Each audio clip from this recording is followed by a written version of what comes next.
Fantastic.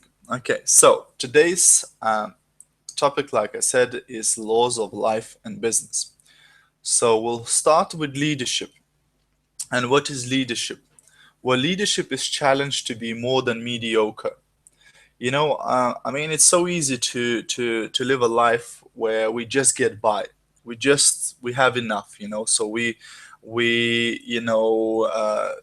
you have enough money for food, we have enough, have roof over our head, and we get by. We can't afford things that we really want, and we can't have the things that we dream about, but we okay, we're surviving. And that's where a lot of people are just in this survival mode. And leadership is all about more, not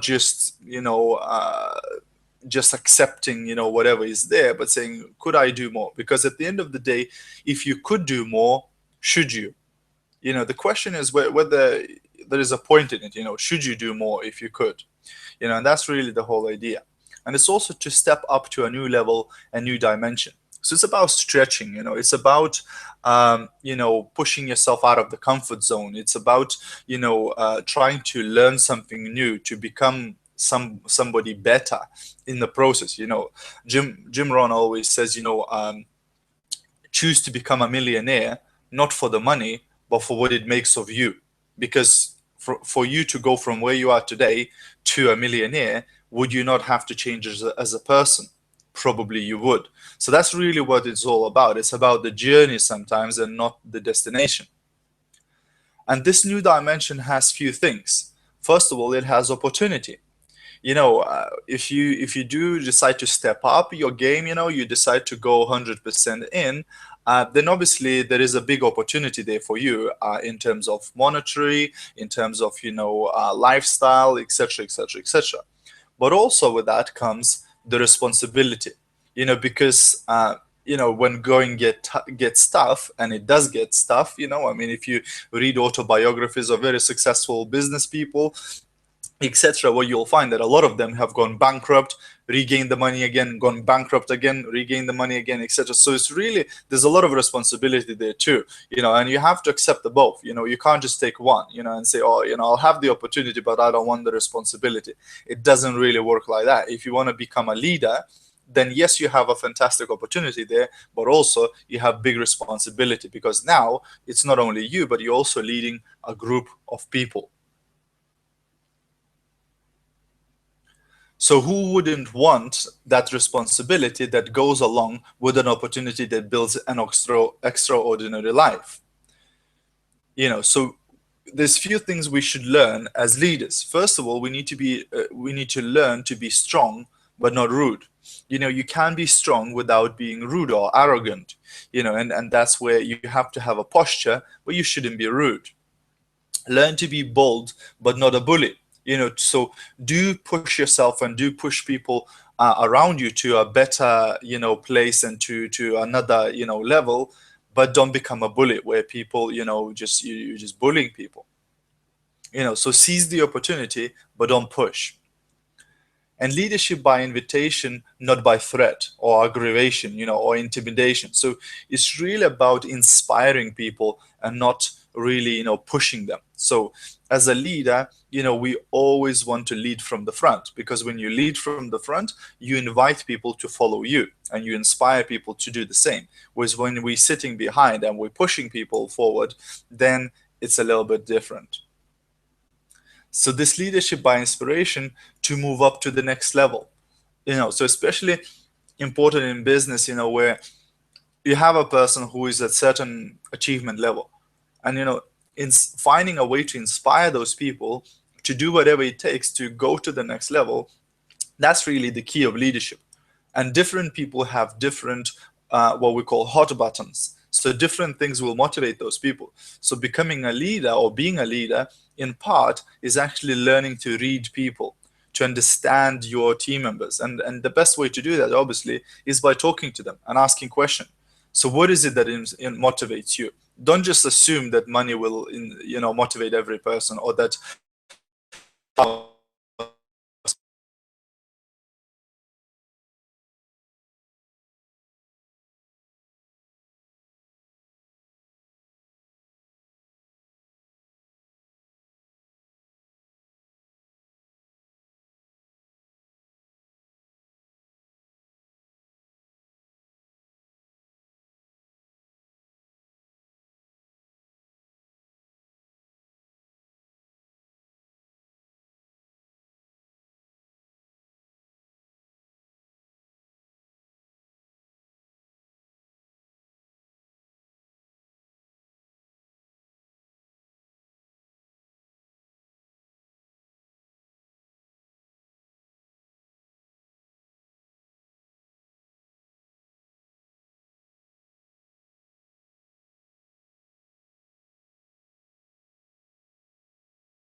1, 2, 3, 1, 2, 3. Guys, can you hear me?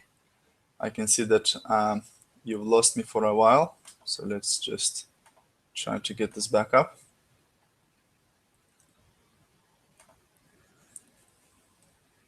Hey, guys, can you hear me?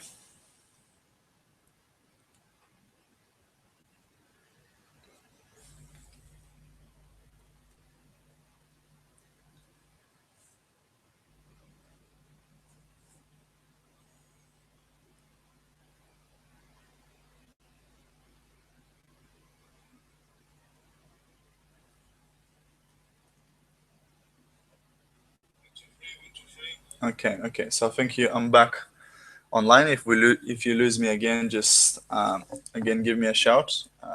It's very good. Okay. So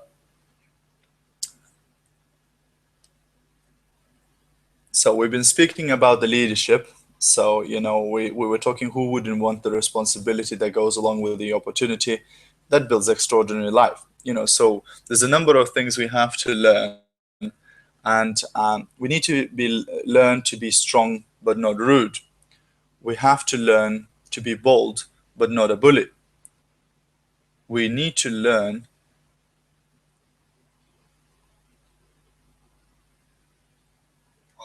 to lead by leadership, and to lead by invitation but not by threat. So we have to inspire people to move up. We need to lead from the front and not push from behind. And we also need to be kind but not weak. And we need to be thoughtful but not lazy. Don't become what they call information junkie, where you're just learning, attending all the webinars and trainings, etc., but you're not actually acting on that information, because wisdom uninvested is wasted. And we need to be humble but not timid, because one is the virtue, other one is the illness. And we need to be proud without being arrogant, because arrogance is a childish attempt to make up for lack of self-worth. So an arrogance from ignorance is the worst kind. Okay, so now we're going to look at the first law, which is the law of sowing and reaping. So this is a very important law, because it says that whatever you sow, you reap, right? So to deserve the harvest, you must plant the seed and take care of it. So very often, people say, I want results and then I'm going to start working hard. Boss, give me a raise and then I'll start coming in on time. And things like that. They say, stove, give me some heat and then I'll put some wood in you. But it doesn't really work like that. If a farmer went up, and said, God, give me a good harvest and next year I'm going to plant some seeds, it will never work, right? So he has to plant the seed first. Same in business, the effort has to come in first, because if the effort doesn't come in, then of course we can't have any results. And the law says if you sow good, you reap good. So you cannot reap flowers if you sow wheat. So what you're sowing is what you're going to reap, right? And sometimes it doesn't work at all, right? A farmer plants the seed, takes care of it throughout the summer, it all grows, and then just before the harvest, a massive hailstorm comes in and destroys it all. Now he has few choices there now, whether to do it again or not. He can say, well, planting doesn't work because I planted, I took care of it, and it got destroyed. But reality is, if he plants again, the chances are it will be okay next year. So sometimes it doesn't work at all. And sometimes in business, you will put effort in, you will work hard with somebody, you will train somebody, you will teach them, and then 2-3 weeks later, they go into witness protection, right? They stop picking up the telephone, they stop attending the meetings, and they disappear. Well, there's nothing you can do. Sometimes it just doesn't work with them, right? And more often than not, you reap what you sow. And that is actually good, because more often than not, it's very good chances. It's better than Las Vegas, so it's not a guarantee, but odds are very, very good, So this is why it's worth sowing the seed. And the story goes, behold, there went out a sower to sow the seed. And number one, he had an excellent seed, right? So he had a good story to tell or excellent product to sell. So you always, whenever you're going to go out and share an opportunity or share a product, you have to have a good one, right? Because unless you have a good product or a good opportunity to sell, then it will be difficult to do that. Number two, the sower was ambitious, and you have to be ambitious. If you're going to go out there and build your own business and succeed at this, you have to be ambitious, right? Because you just cannot do it casually, because if you try to do it casually, you're gonna become a casualty. Okay, so then the story goes, it says, and it came to pass as he sowed that some fell by the wayside, and the birds of the air came and took him, right? And this is important. Somebody, you invite people to come to a business opportunity meeting, and somebody didn't get to the meeting. Guess what? The birds got them, right? So what can you do? Nothing. You know what the sower did? He kept on sowing, right? So you could go chasing the birds, but that's not a good deal. You could say, well, I'll find somebody who would talk this person out of coming, but that would not serve you well. So what you should do, you should keep sowing the seed. You should keep spreading the information. You should keep approaching people and keep giving this information to people. I always say that in this business, you need to think of it in a similar way. If you're trying to recruit people to the business, it's like you need to find 3 people whose name is John. Now, there's 2 ways you can go about it. First way, you can get out in the street, catch the first person you see and say, please, could you change your name into John? And start shaking them and asking them, please, please, please change your name into John. But that will be very difficult, isn't it? Because they'll say, but it says Peter in my birth certificate. It says Peter on my passport. No, please change it to John. But this is how we are with this business sometimes. We catch a person that doesn't want to do it, and we try to convince them that they have to do it. So we're trying to change this Peter into John. Easier thing to do is to get out there on the street and start asking people, what's your name? What's your name? What's your name? What's your name? And as soon as somebody says John, you go, you're the right one. I need you, right? Come along. So this is how we need to approach, recruitment. So you just keep sowing the seed. You just keep spreading the information until you find the right people, right? So more than the birds can get. So if you invited 10 people and 1 turn up to the meeting, then guess what? If you want 10 people in the meeting, you need to invite 100. So keep sowing the seed. Yeah. And here we depend on law of averages. So we're not trying to solve every problem. We're just trying to figure out what numbers we need to do in order to get the desired results. Okay. Now the story carries on, and it says that some of the seed fell on a stony ground where it hadn't had much earth. And immediately it sprung up, but because it had no depth of earth, obviously, when sun came up, it was scorched. And because it had no root, it withered away, right? So, the hot weather will get some of your distributors too. Guess what? You recruit somebody, they're excited, they get out there and somebody says, boo, and they quit the next day. They leave the business, right? Because they got scared, because they became a little bit uncomfortable or whatever, right? So this is what's gonna happen. You have to be prepared for that the hot weather will get some. What can you do about it? Absolutely nothing. The only thing you can do is keep on sowing, keep spreading the information, keep spreading the business idea, keep spreading the concept until you find the ones that actually want to do it.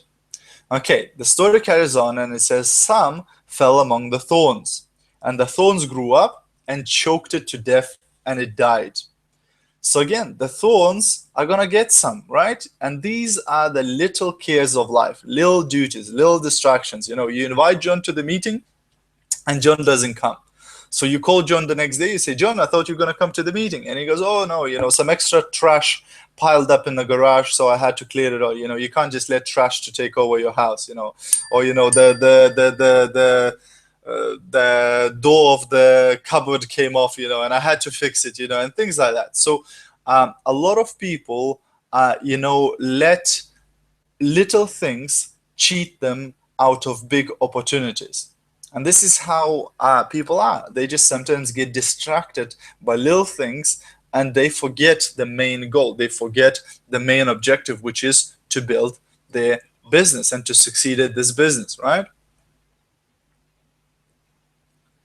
And this is a little bit heartbreaking to watch, but there's nothing you can do about it. Again, the only thing you can do is just keep on sowing, right? But by this time, some of you are saying, hang on a second, so how much of this can we take?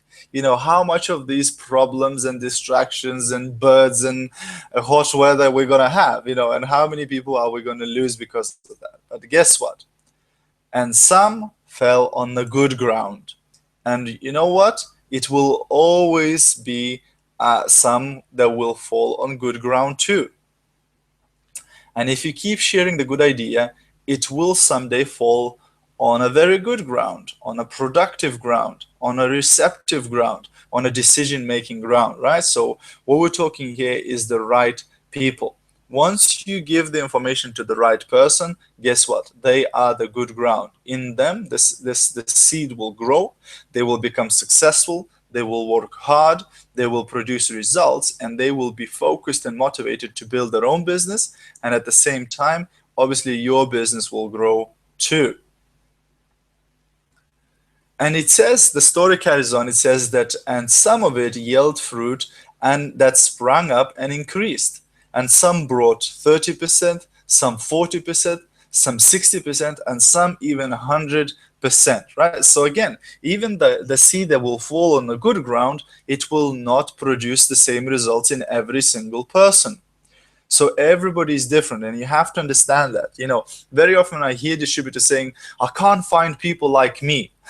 Guess what? You will never find one like you. It would be nice if we could just clone ourselves, but it doesn't work like that. So the fact is that you will not find people like you. You will find people that are different. So everybody have different ambitions. You just have to take it like it comes, and you can't change it. It's like seasons. You can't say I'll have 2 summers, a spring and an autumn. No, you have to take them like they flow. So you first take a summer, then you take an autumn, then you take a winter, then you take a spring, etc. So you can't change it or rearrange it. And the fact is, some people say, well, I'll make, the 30% produce 100%, even if it kills me. I nearly died doing that, so you can't do that. You can't do that. You can't change it. You just need to find what this person want to achieve and help them to achieve that. And it says that inevitable erosion of life says that there's always going to be more freshmen than seniors. So if you want more graduating seniors, guess what? You have to keep loading the freshman class. So what we mean by that is, out of all the people you recruit, some of them are not going to make it. Some of them will go halfway through and quit. Some of them will get distracted. Some of them will do something else, etc. So what you need to understand, that if you want a lot of leaders in your business, then you have to keep loading the fresh new people into the business. Sometimes people think, I will recruit 2 or 3 and I just need to work with those 2 or 3, and the rest is going to happen by itself, and before you know it, I'll have 100,000 people within my organization. It doesn't work like that, unfortunately. You have to keep bringing new people in order for your business to grow. Because if you just recruit a couple and wait for them, guess what? One of them will be, affected by hot weather. One of them the birds will get. One of them, will be choked up by thorns. And before you know it, you haven't got anybody in your business. So you need to keep loading that freshman class. And this way, because some people just don't finish. Some people plant in the spring and leave it in the summer. So if you want a lot of graduating seniors, you must keep loading the freshman class. Okay, the other law I wanted to share very quickly with you guys is the law of averages. And this is also a very, very important law, because if you do something often enough, you will get a ratio of results. And once you understand that, the world is yours. Because once you understand ratios, then you are unstoppable. Because if you speak to 10 people and 1 joins the business, then guess what? You have a ratio now. So you speak to 100, you get 10. You speak to 1,000, you get 100. So you just need to know these ratios, and then you can start working. In sales, if you're just getting started, you talk to 10, you get 1. And that's the beginning of the ratio. But once it starts, it tends to continue. So like in baseball, batting average. Nobody bats in baseball 9 out of 10. Nobody does that. In baseball, if you bat 5 out of 10, you are like on $3 million a year, right? And you miss half the time. So that's really what you need to understand, that nobody does 10 out of 10. Even the best people in the world and best people in network marketing will not recruit 10 out of 10. So if you get 1 out of 10, you can start to compete. Because if I do 1 out of 10 and you get 9 out of 10, but if I speak to more people, I will beat you. Guess what? So this way you can compete with other people too. And here is what I'm doing if I'm new. If I'm new, I make up in numbers what I lack in skill. So when I first got started, my presentation skills weren't that great. My business understanding wasn't that great. My product knowledge wasn't that great. But what I did, I made up in numbers what I lacked in skill. So I just spoke to more people. So this way, I can still get the same results as somebody who has better skill by just talking to more people and presenting this business and this product to more people. And when my skill increase, I don't need to do 100 to get 10. So then I start doing maybe 50 to get 10, maybe 40 to get 10, etc. So the low average can be increased, and that is very exciting, because as you get better, your averages start increasing. So in time, you get better and you start getting 2 out of 10, 3 out of 10, etc. Also, there's an old rule of 80-20, or what they call Pareto rule. So when it says 20 people from your team will do 80% of business, and the other 80% will only do 20%. And this is the law that you cannot change or rearrange. Again, this is just part of the deal, right? So you cannot, if you say, oh, I'll get rid of the 80% that just do 20, then guess what? Out of the 20% that are left, 80% of them will do 20 and 20 will do 80. So that's how it works. And supermarkets know these rules as well. The stuff that sells the best is always, where your head is. The rest of the junk is either above or below, right? Where you never see it, right? So they know that 20% of products will make 80% of sales in the shop, and that's what they do. So it's something that you work with until you understand it. And this works very well in time management, because you know that then you give 20% of your time to 80% of people who really produce the least, and then you give 80% of your time to those 20% leaders, to those 20% achievers and performers, people who are serious about building their business. And of course, guess what? The pull is always the other way. Guess who wants 80% of your time? The people who do nothing, right? Because they just want company, right? So the answer: work individually with the 20% that produce the most, and by groups with the 80% who produce the least. Right? So this way you work with the averages. So you know that these are the leaders, these are the people who you'll focus most of your time, and with the rest people, you train them in groups. Okay, the last law I wanted to talk about is the law of faith. And faith is the ability to see things that don't yet exist. So faith can turn difficulty into reality. It says turn. Positive reality, right? So faith is the ability to see it as it is, right? So it doesn't ignore the negative. It uses the negative, So it's not just being about all positive, and we don't know what is happening, right? It's about really seeing as it is and using these negatives to help you too. If there was no negative, guess what? There would be no need for faith. And if everything was okay, what would you need faith for? So don't see it worse than it is. Because sometimes we are a little bit into tragedy, we start going, oh my gosh, this is the end of the world, I cannot cope with this and blah, blah, blah. Sometimes we just have to see it as it is and don't see worse than it is. Also, faith sees it better than it is. So could you see beyond that mess? See the tomorrow, that tomorrow is going to be a brand new day and you're going to be able to start fresh and again achieve, So dream the dreams, plan, visualize, imagination. That's what faith helps us to do. Because if you don't have that faith, then you're not going to believe that next month or next year could be better and you could achieve whatever you want, your goals, etc. Also, faith makes it better than it is. So faith must be invested in muscle. If you invest faith into action, you can take any situation and make it better. Faith doesn't see it more than it can become. So there's a thin line between faith and folly, where you just start imagining that, oh my gosh, I'm going to be a millionaire in a week. That's not going to happen, right? So we need to be to understand that this is not get rich quick scheme. And it's great seeing yourself as a millionaire, but not overnight. Come on. Plenty is possible without being foolish. And it might be worse than you first see it too sometimes. So look underneath and not just the surface. And it could be far more in the future than you first see. Sometimes we underestimate what this business can do for us.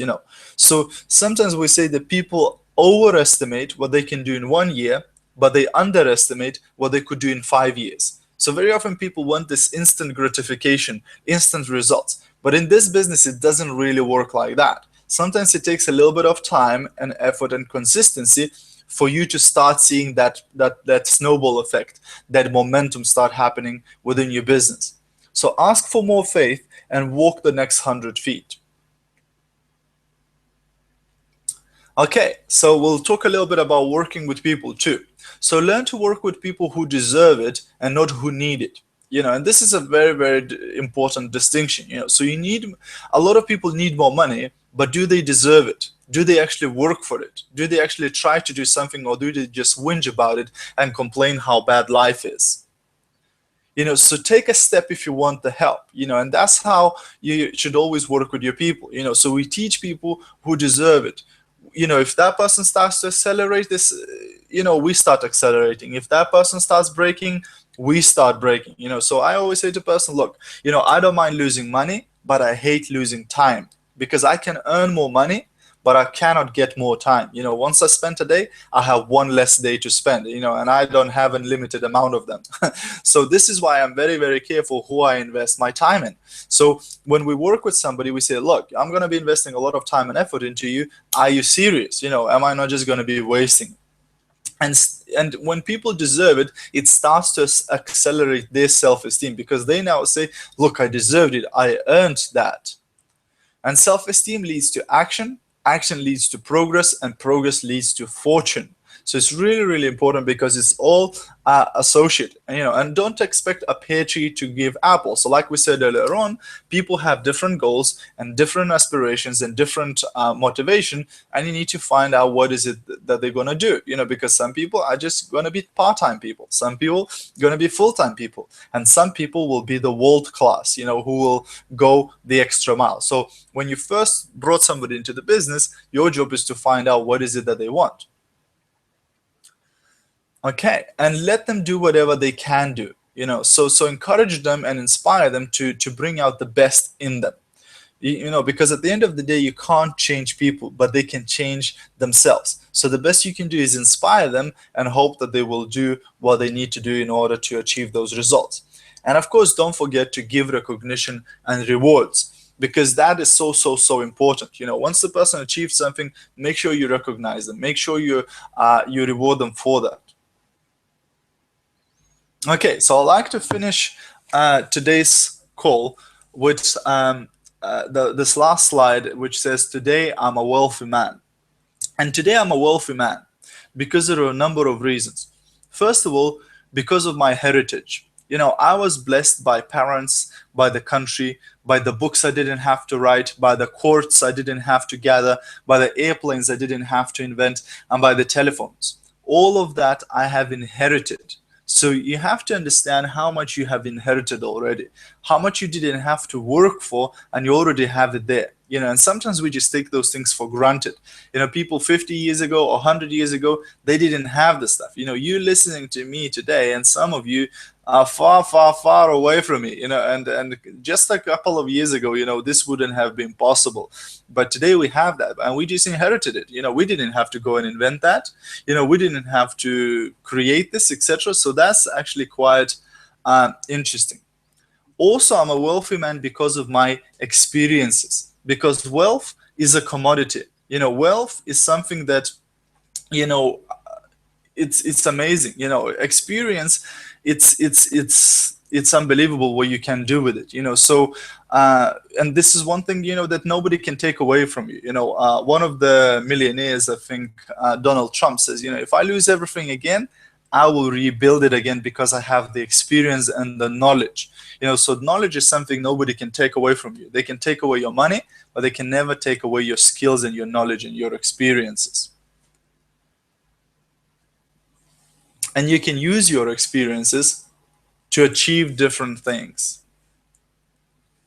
Okay, also I'm a wealthy man because of my friends, because that is my support system. My friends are there to support me, to help me, etc. And as part of this business, I have found a lot of people who have helped me immensely in life and in business, etc. So these people I can call my friends, but I didn't know them before this business. Also, I'm a wealthy man because of my knowledge, and those people who passed their knowledge on to me and made me rich beyond my belief, because this stuff, my gosh, how much you can learn from people like Jim Rohn, Zig Ziglar, Anthony Robbins, Brian Tracy, just to name a few. There is so many people who are passing their knowledge on to us, and we can almost shortcut, what those people have gathered in 40, 50, 60, 70, 80 years of life. We can learn that in terms of weeks and months and years. So this way, the knowledge we gain is incredible value, and we are so wealthy because of that. So I always ask for unusual awareness, to be aware of what's happening, to see things that are coming out and new things and learning things that are just happened, etc. Not to be ignorant, not to let this pass me by. And finally, I'm a wealthy man because of my future, for all the good things to come. Just appreciating the fact that we have so much to look forward to and so much good things to come. It's just, oh my gosh, it makes me jump out of my bed in the morning, when I think about things that are yet to happen, that haven't happened yet, So all of these things makes us rich, and wealthy, but not because of the monetary value, but because of all the other value. I'm rich because of the things that money can buy, but I'm even more richer because of all the things that I have that money cannot buy. And that's really the most important things in life very often. So I'm going to leave you guys with a challenge today. And the challenge is to let others lead small lives, but not you. The challenge is to let your life be not just acceptable, but memorable. The challenge to let others cry over small hurts, but not you. Let others waste their resources, but not you. Learn to help people with their lives and not just with their jobs. And if you work on your gifts, they will make a place for you in life. So thank you for listening, guys. I hope you enjoyed this. I hope